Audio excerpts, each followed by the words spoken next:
Now, if you were mounting this and putting a frame Mm. around it or something, obviously the paint at the bottom kind of falls off the page. So obviously, if you're putting a mount over it or something like that, how how do you think you do it?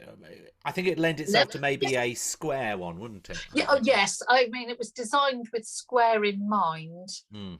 So I'm thinking probably that. I was just looking over my shoulder, seeing if I had a mount to hand. I think I have a mount, but it may be buried under a very large Easter egg. Right. I'm not sure that's the Oh, right that's not too bad. size, It's but not that's too not bad. bad. So, what I like to do is actually move it around and say, so originally my plan would have been something like that, but is that right? Would it look better, slightly smaller mount, and you'd have it lower in the mount? Do a pair of scissors is an artist's best friend. If you think, well, actually, I shouldn't have straightened it up before, actually mount it, turn your angle. Do you want it even more of an angle? And think about how you want to mount it would Yeah, be a good thing to do.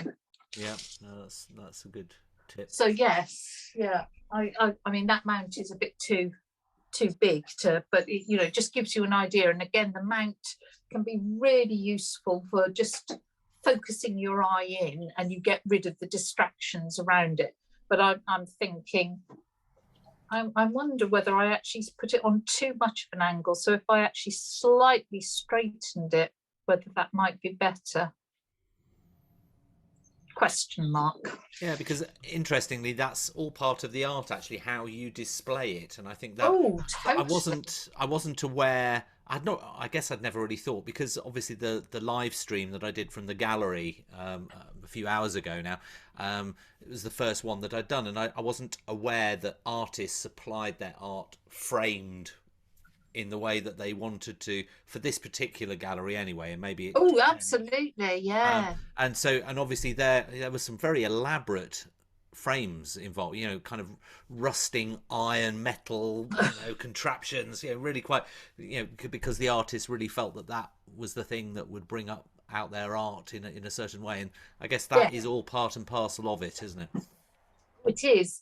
I went through a phase of, in the olden days when we were allowed to go to junk shops, to Yes. several years ago, um, of actually going round to like local junk shops, auction houses, and buying up really ornate frames, and then actually working from the frame backwards.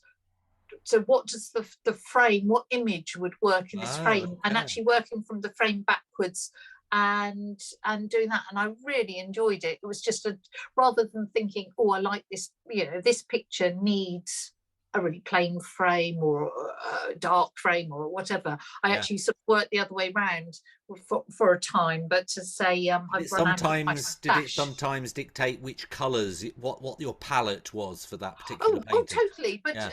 also the subject I found, absolutely wonderful, really sort of rococo, totally over the top frame, and it needed a totally over the top picture. So I ended up doing a picture of a thing. It is a mythical creature called a Wulpertinger, which is a German mythical animal, which is a hare with horns and bat's wings. Okay. But yeah, strange. Because this frame was so over the top, it needed a totally ridiculously over the top picture. And, that was great fun.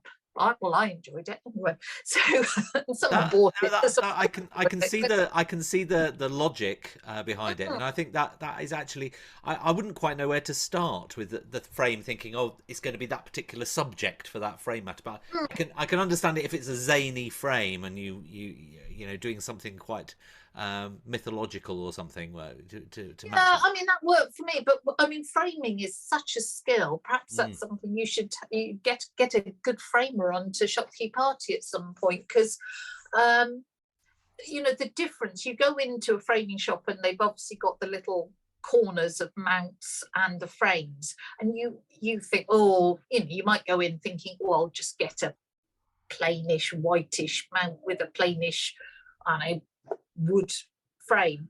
And actually, the framer, if they've got a good eye, they'll say, well, no, what you need is have a look at this. And they put their little sort of triangles at the side, and you're like, wow, because it just brings it all to life. A good frame can actually disguise a pretty poor picture, and a bad frame can really detract from a really good picture. It's worth paying the money, though it is a bit scary because framing is very expensive. Yes, no, And it can be.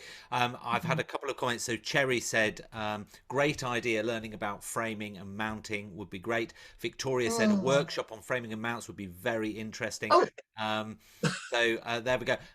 We did, funnily enough, and probably a couple of years ago now, we did do an Arty Insight feature, and it is on our video library. If you search by Arty Insights, I think, or Arty Inspired or something like that as the type of video. And we went and interviewed, we did a visit to a framing gallery in Ironbridge in the UK, really big framers, and we did a special, I think it was an hour-long interview with them talking about framing, museum quality glass, and all this kind of stuff. So okay. do watch that. I'd recommend have a look on our library. You'll be able to find that.